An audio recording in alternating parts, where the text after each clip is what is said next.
दूर कहीं किसी और ही दुनिया के किसी और ही कोने में विनाश अपने आप में खिसियाया हुआ, गुस्से में लाल आंखों के साथ दूर दूर तक फैली काली ऊर्जा के समुद्र में बैठा हुआ था। उसके सामने, उसके आगे पीछे और ऊपर नीचे दूर दूर तक कहीं कुछ भी नहीं था। वो बस अपनी गुस्साई लाल आंखों से उस काली ऊर्जा के समुद्र को ही घूरे जा रहा था। तभी अचानक उस काली ऊर्जा की बड़ी बड़ी लहरों में जोर का उफान आने लगा। ऐसा लग रहा था जैसे वो सारा समुद्र किसी पतीले में भरे हुए दूध की तरह है, जो उसके नीचे आने वाली किसी गर्मी की वजह से बड़ी तेजी से उबल रहा है। विनाश खड़ा होकर अपने चारों ओर देख रहा था और उसे समझ नहीं आ रहा था कि ये सब क्या चल रहा है। लेकिन अपने अहंकार के चलते उसके मन में इन सब के बारे में जानने से ज्यादा एक तरह का गुस्सा भरा हुआ। वो चाहता था कि जल्दी ही काल दानव और पापराज उसके सामने उपस्थित हों और उसे इस बात की सफाई दें कि उन्होंने अच्छी खासी चल रही लड़ाई के बीच में उसकी मदद करना क्यों बंद कर दिया। वो ये सोचने में लगा था कि तभी एक आवाज आई, तुम्हें लगता है कि तुम अपनी मर्जी से अपने लिए लड़ाई लड़ोगे और बाकी लोग तुम्हारे चिंटू बंटू बने रहेंगे। इतना अहंकार कहां से लाते हो विनाश? पापराज की आवाज विनाश के आसपास गूंज रही थी। विनाश तुरंत ही बहुत गुस्से में भरा हुआ लहजा लेकर जोर से चिल्लाया, सुनो पापराज, अब तुम्हारी बदतमीजी हद से ज्यादा बढ़ गई है। अगर तुम्हारा यही रवैया रहा तो मैं कार्तिक और नागलोक से लड़ाई करने से पहले तुम्हें निपटा दूंगा। तुम्हें याद रखना चाहिए कि मेरी शक्ति इतनी बड़ी है कि उसे तुम्हारी जरूरत नहीं है। ये तुम हो जो मेरा साथ देकर अपने लिए फायदा कमाना चाहते हो। नहीं, लेकिन मुझे तो ऐसा नहीं लगता। मुझे तो लगता है कि तुम अपनी जाति दुश्मनी निकालने के लिए मेरी सेना का उपयोग करना चाहते हो। उससे क्या फर्क पड़ता है? जब लड़ाई होती है तो एक पक्ष जीतता है और दूसरा पक्ष हारता है। अगर इसमें किसी की जाति दुश्मनी भी निकलती है तो उसमें तुम्हें क्या दिक्कत है? दिक्कत यह है कि तुमने जिस तरह से मेरी सेना का उपयोग करना चाहा वो गलत था। वो कोई ऐसे लोग नहीं हैं जिन्हें तुम जितना चाहे मरवाते जाओ। तुम्हारी जिम्मेदारी थी कि तुम उनके साथ बुरा हुए बिना जंग जीतने की कोशिश करो। विनाश हंसा। अरे वाह, ये तो कमाल की बात है। अब एक कमांडर को यह ध्यान रखना पड़ेगा कि सैनिकों को क्या हो रहा है, और एक एक सैनिकों का ध्यान रखते हुए क्या मैं कोई जंग जीत पाऊंगा? वो भी ऐसे सैनिक जो पहले से ही मरे हुए हैं। तुम मुर्दों की जान बचाना चाहते हो, लेकिन मेरा लड़ाई का तरीका ऐसा नहीं है। मुझे सैनिकों की जान की परवाह नहीं, मुझे बस जंग जीतने की परवाह है। इसीलिए तुम्हें यहां पर लाया गया है, क्योंकि तुम्हें यह समझना पड़ेगा कि लड़ाई तुम्हारी अकेले की नहीं है। हाँ, ठीक है, ठीक है, जो भी है जल्दी कहो और सामने आओ। मुझे ऐसे छुप छुप के बात करने वालों से बात करने की ज्यादा आदत नहीं है, इसलिए ये सब नौटंकी बंद करो और सामने आओ।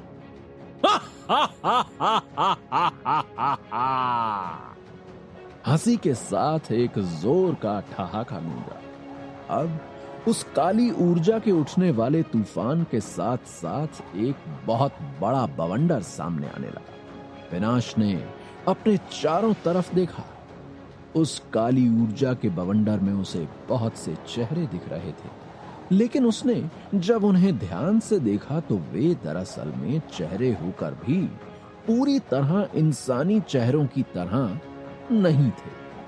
दिमाग पर थोड़ा जोर देने के बाद उसे इस बात का एहसास हुआ कि दरअसल ये चेहरे बहुत से मुर्दों के चेहरे थे। ये वो सारे लोग हैं जिन्हें तुमने जंग में सिर्फ अपनी जाती दुश्मनी के चलते मरवा दिया, और वो भी ऐसी जंग जिसे तुमने ढंग से जीतने की कोशिश भी नहीं की। पापराज की आवाज गूंजी, लेकिन विनाश घबरा नहीं रहा था। उसके पास घबराने की कोई वजह भी नहीं थी। वो अच्छी तरह जानता था कि पापराज शक्ति में उससे कहीं कम है, और पापराज से होने वाली उसकी सारी पिछली मुलाकात इस बात को साबित करती थी। इसलिए अपने चेहरे पर मुस्कुराहट लिए हुए वो उसी तरह खड़ा रहा और देखता रहा कि उस काली ऊर्जा के काले समुद्र में आने वाली वो आंधी और उसमें बनने वाले चेहरे आखिर क्या गुल खिलाते हैं। कुछ देर बाद सारे चेहरे कंकालों की बहुत बड़ी पोटली की तरह इकट्ठे होने लगे। आपस में जोड़कर उन्होंने एक आकृति बनाई। ये एक नई आकृति थी और इसे देखकर विनाश को थोड़ा आश्चर्य हुआ। उसने उसकी ओर देखकर कहा, ये तुमने कौन सा नया रूप अपना लिया है? आप राज मेरे साथ खेल खेल रहे हो क्या? लेकिन याद रखो कि ये तुम्हारी मौत की वजह बन सकती है। अब तुम खुद को मरवा कर ही मानोगे। तुम अभी इस शक्ति को नहीं समझ सकते हो विनाश। तुम्हारे घमंड की वजह से तुमने दरअसल इस बात को कभी नहीं समझा कि सारे ब्रह्मांड की संरचना में तुम कितने छोटे हो। लेकिन शायद तुम्हें जल्द ही ये समझ में आ जाएगा, क्योंकि अब वो वक्त आ रहा है जब ये सारी लड़ाई अपने असली रूप में आएगी और तुम्हें समझ में आएगा कि तुम इस लड़ाई के कितने छोटे मोहरे हो। वो सब ठीक है, लेकिन पहले तुम ये बताओ कि तुम हो कौन? पापराज तो तुम लग नहीं रहे हो, लेकिन काम तुम्हारे सारे उसी के जैसे हैं।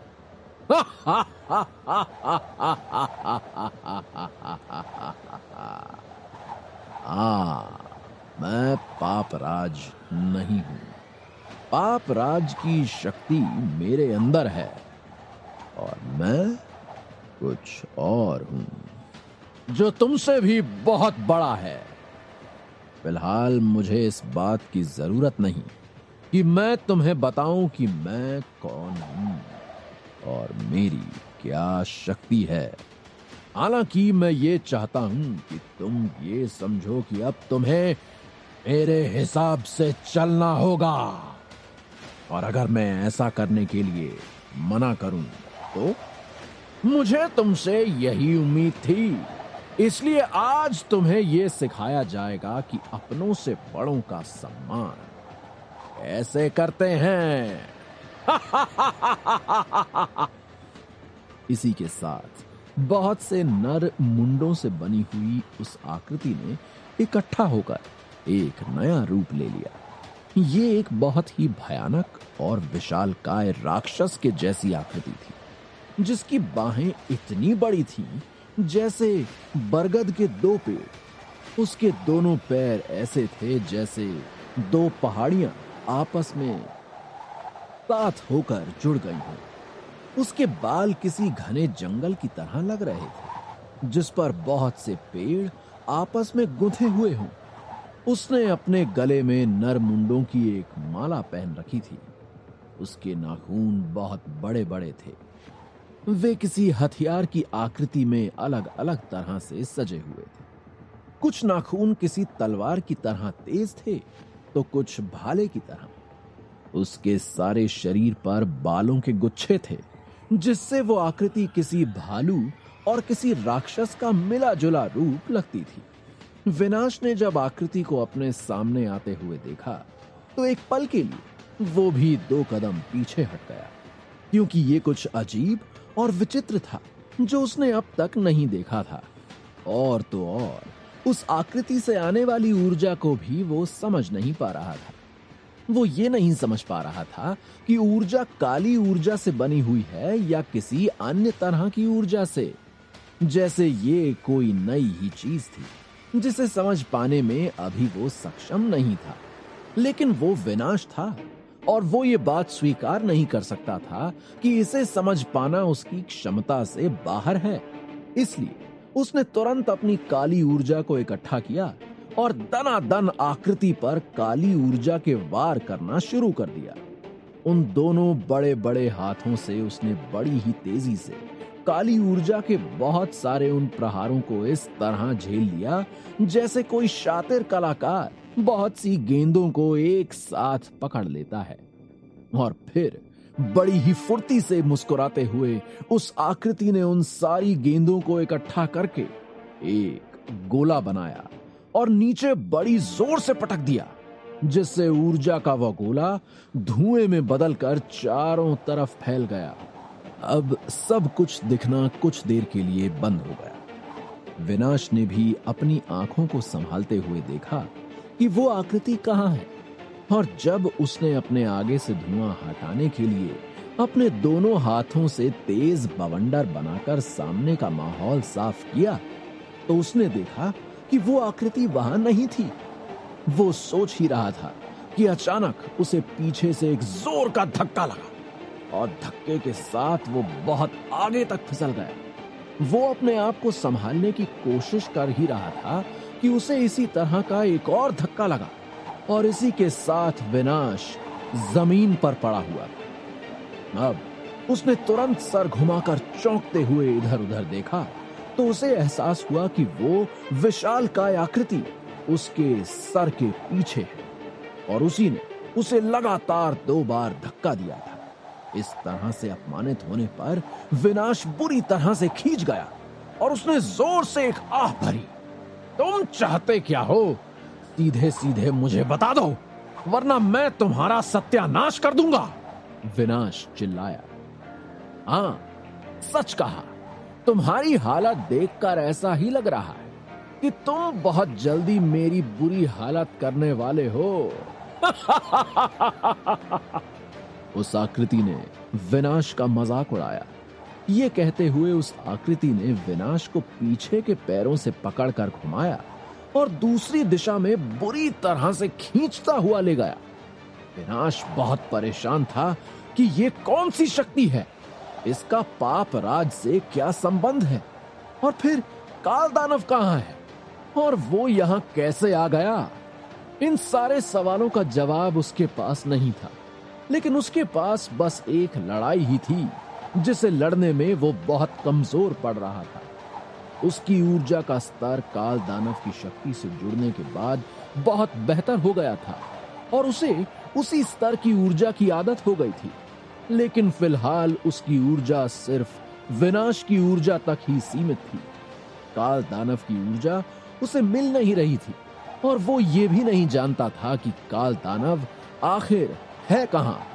इसलिए परेशान होकर उसने इधर उधर भागकर उस आकृति से बचने की कोशिश की और उस पर वार करने की भी कोशिश की, लेकिन उस आकृति की तेजी और फुर्ती विनाश से बहुत तेज थी। विनाश अपने हर वार में असफल होता रहा। वो आकृति उसे बुरी तरह खिंचाती रही, वो उसे पटकती रही।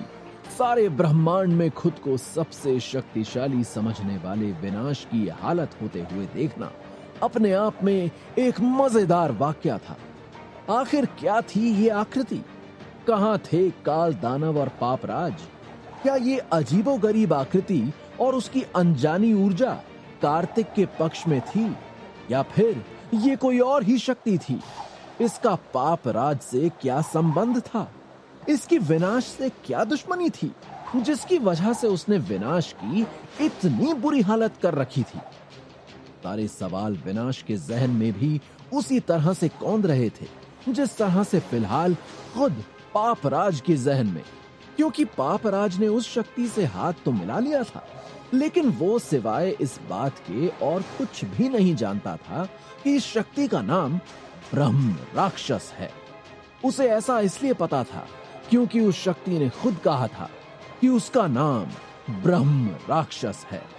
इससे ज्यादा कोई भी उसके बारे में कुछ नहीं जानता था। काल दानव भी नहीं, जो इस समय अपनी ऊर्जा को संभालने और बेहतर करने में लगा हुआ था और उसे विनाश और पाप राज की भी कोई परवाह नहीं थी, क्योंकि वो भी जानता था कि ब्रह्म राक्षस अब खेल में आ चुका है।